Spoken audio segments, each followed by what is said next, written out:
ICT digital আইনি মামলা যে ব্যক্তিটা লেখছে, আমার কাছে কপিটা আছে তো, আমি মামলা, আমি স্কুল হয়তো পরীক্ষা চলছে, রবিবারের দিন বন্ধ আছে, রবিবারের দিন মামলা ইনশাল্লাহ মামলা দিয়ে দেবো। দেখি সাংবাদিকের দুর্নীতি না করি আমি হেড পাস করতে পারি কিনা, আর সাংবাদিকের দৌড় কতদূর সেটাও আমি দেখবো। আর সাংবাদিকের লেখনী শক্তি বেশি না শিক্ষকের লেখনী শক্তি বেশি দেখবো ওটা। আমি আমি স্যার কালকে যাব, আমি সরাসরি ফোন করবো না, ওনার সাথে সরাসরি কথা বলি, ওনার কাছে পারমিশন নিয়ে আমি ডিজিটাল নিরাপত্তা এনে মামলা দেবো। আপনি আপনি আমাদের সময় লেখেন নাকি সেটা কথা বলেন, আপনি না কি লেখে অন্য কেউ লেখে সেটা বলেন। না আমি লিখি তো। আমাদের সময় আপনি লেখছেন আমি দুর্নীতি করছি মাহিদুর আলমের দুঃসাহসে। আচ্ছা, আপনি এর আগেও একটা লিখছিলেন, আমিও সাথ দিলাম এলাকার লোক হিসেবে। হ্যাঁ, আমিও মাঠে একটা কয়েকজনের সাথে কথা বললাম, কয় যে আপনি আসেন, হ্যাঁ ওকে হাবিয়ে পরে ডাক লাগাবো, তারপর ঠিক করবো। মাঠে একটা কয়েকটা লোক সেট করলাম, আমি কথা বললাম, কয় যে আসেন আগে কথা আগে হচ্ছে তার মায়ের উপর কোনো মৌসুম নাই। রাকিবুল ভাই আপনার সাথে চ্যালেঞ্জ থাকলো আমার, আপনার সাথে আমি মারতে না পারি, আমি হয় চাকরি করবো না আপনার মার দিয়ে দেবো ওখান থেকে। মারবেন ধরি নাকি? দেখেন ক্ষমতাটা যদি না করতে পারি আমি চাকরি ফাড়ি দিয়ে দেবো। আচ্ছা ঠিক আছে স্যার, দেখি দেখা যায়। চ্যালেঞ্জ থাকলো, আপনাকে মালাই না পাঠাতে পারলে আমি আমি কথা বললাম আপনার আমি কি বলে যে মনু ভাইয়া প্রেস ক্লাবের রংপুর জেলা প্রেস ক্লাবের সভাপতি, উনি আমার শ্রদ্ধেয় স্যার। আচ্ছা, স্যারের সাথে কথাটা বললাম, এখন আমি মেনে না আপনার সাথে কথা বলবো, ঠিক আমি কথা লাইন ঘাট ক্লিয়ার করে আমি কাজ করবো, এখন তো করবো না। আচ্ছা, হ্যাঁ, আরাগাছ কলেজে যে স্যার আছে ওনার সাথে আমার কিন্তু খুব রিলেশন ভালো, কিন্তু ওই আপনার ওই কি বলে আপনার হচ্ছে ওই মানে সাংবাদিক ছোট বড় সাংবাদিকের সাথে কিন্তু চলাফেরা আমি কিনে কথাটা মাথায় রাখেন, ঠিক আছে? আমি যদি নির্দোষ না করি, আমি যদি দোষী না হই, সাংবাদিকের কোনো ভাব পাবো না আমার কিছু করার জন্য। আর আমি তো দোষী হই তাহলে আমার অপরাধ হবে। আচ্ছা, আমার তো অপরাধ হয়, আপনারা করবেন, আমার অ্যাকশন করবেন, একটা এখানে 10টা রাখতে পারেন কোনো অসুবিধা নেই, কিন্তু অপরাধ করলাম না আপনি লিখবেন আমি ছাড় দেবো। আচ্ছা, আপনার কি মনে হয় যে আমি এভিডেন্স ছাড়া রিপোর্ট করছি?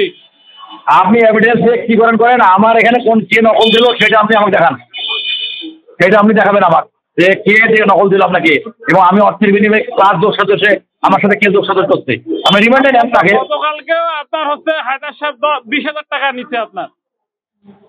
হায়দার নেও কারকে শুনেন স্যার, 20,000 টাকা নিচ্ছে গতকাল রাতেও। আপনার মতো শোনেন, আমি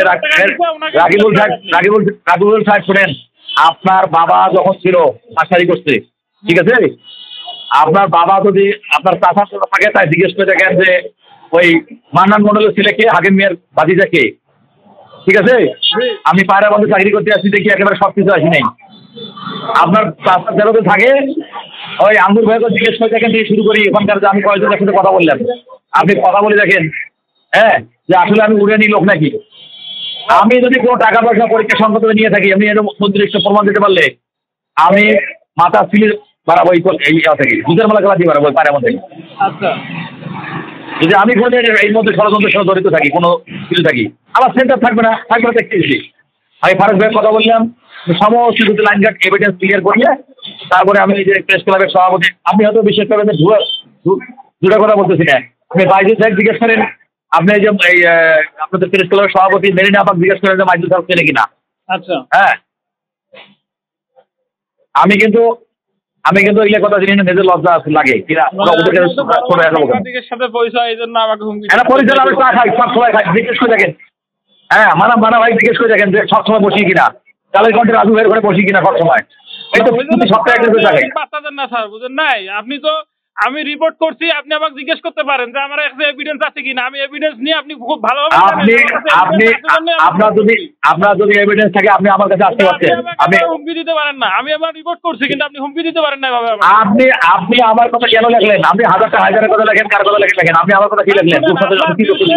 সুনির্দিষ্ট প্রমাণ অভিযোগের ভিত্তিতে আমি এর আগে আপনার বিরুদ্ধে রিপোর্ট করছি, এখনো করছি। আপনি এর আগে আপনার অভিযোগ, তারপর ইউনো স্যারের কাছে অভিযোগ একটা জমা হয়েছে, সেটা আপনি আপনার টিচারদের সাথে আপনি মীমাংসা করে আপনি ওই অভিযোগটা পরে উদ্ধ করে বাধ্য করাইছেন। অভিযোগ আমার কাছে আছে, বুঝছেন স্যার? আপনি 1000টা অভিযোগ আমাকে কেন? আমি লিগেল পথে থাকি, আমি লিগেল পথে আছি, আপনি কথা বলতে পারবেন না। আমি ন্যায়ের পথে চলি, আমি অন্যায়ের পথে চলি না।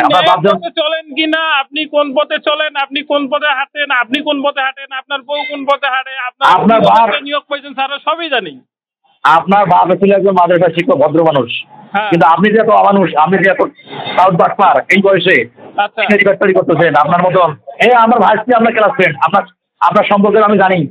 হ্যাঁ, আচ্ছা আপনার সম্পর্কে আমি কার্যকরা থেকে শুরু করে সমস্ত জায়গায় নিলাম যে এ এমন মাই খাইবে বৈষ্ণব জায়গা পাবে না।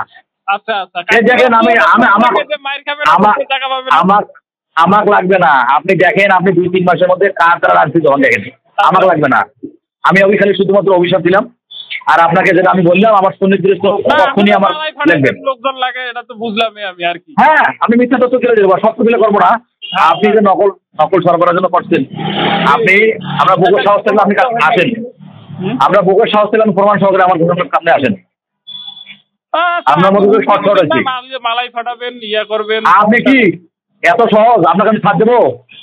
হ্যাঁ, না স্যার, আপনি ছাড়ার দোকান নাই স্যার। আপনি আপনার ক্ষমতা আছে, আপনি মালাই ফাটাবেন, ডাঙ্গাবেন। আপনার ক্ষমতা আছে নাকি? তোমার মতো তোমার বালের সাংবাদিক হিসেব করার সময় আছে?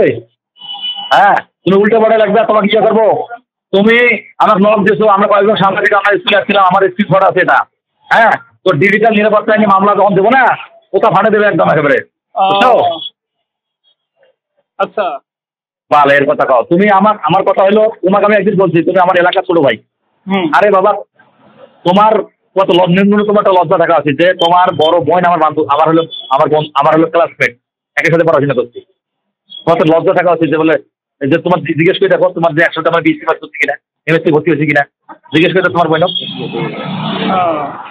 ঠিক আছে জিজ্ঞেস করে দেখেন। ধন্যবাদ স্যার, ধন্যবাদ। জিজ্ঞেস করে দেখেন, তোমার তো লজ্জা